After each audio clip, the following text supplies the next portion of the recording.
These are no dig beds. Now I set them out in 2020, the spring of.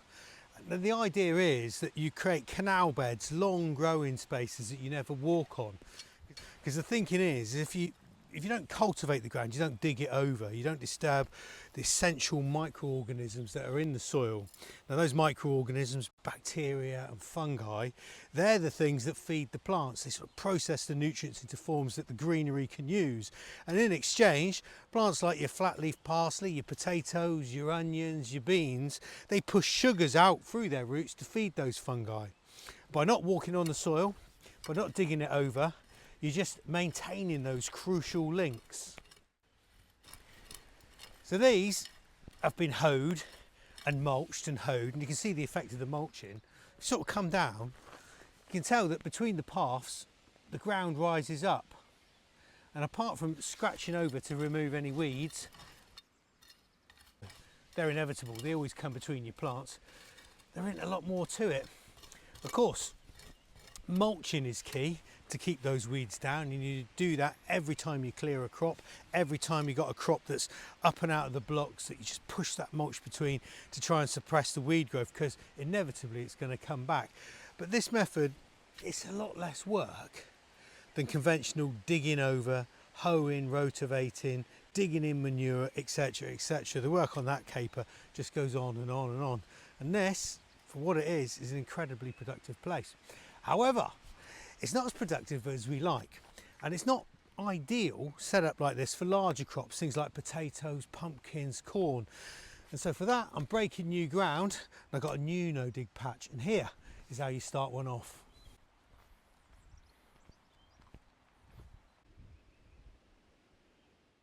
Now this, it looked like the Serengeti a couple of weeks ago, but I came in with a strimmer, took it right down, but there's still lots of herbaceous weeds on the go, obviously thistles and nettles. Now I like to see the nettles because stingers, they're an indicator of nitrogen in the ground, and if there's lots of nitrogen, that means the soil's fertile and it's going to be perfect for growing hungry plants like pumpkins and corn. I've got to smother these, I can't just mulch these over, and the tool for that is cardboard. The bigger the boxes, the better. Now, commercial cardboard is thicker than the stuff you might get from the delivery services. I mean, this is a bit on the flimsy side, but what I'm going to do is just make a lasagna of it over the soil so there's no holes. And although this stuff is thin, it's quite remarkable at suppressing the weeds, because you've got to remember, underneath the cardboard it's completely dark, and because there's no sunlight, there's no energy going into the plant leaves. And even vigorous weeds that would normally outrun all the other vegetables, because they're starved of light, they're starved of fuel, and so they're checked.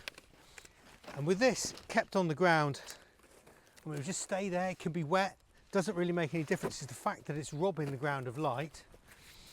What that will do is it will starve those weeds of their oomph, and that will mean the plants I put in the top plant through the cardboard.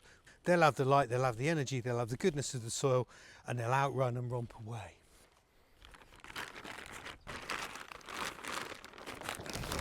Phase two, once you've got the cardboard down, is covering it over with a thick layer of compost.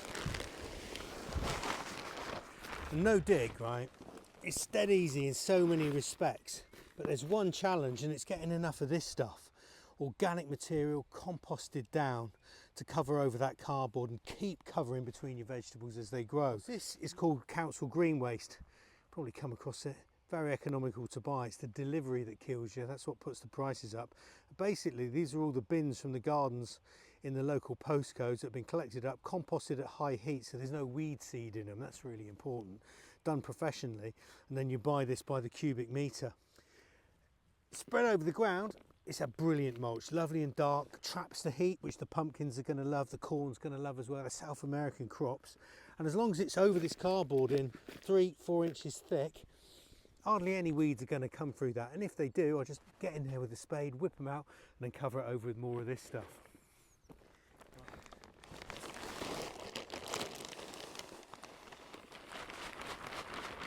So you can see I've been biting off little bits of this at a time, because there's some I've done earlier, but it's a tennis court in size at least, so it's quite a big project this. But then I want to have lots of pumpkins.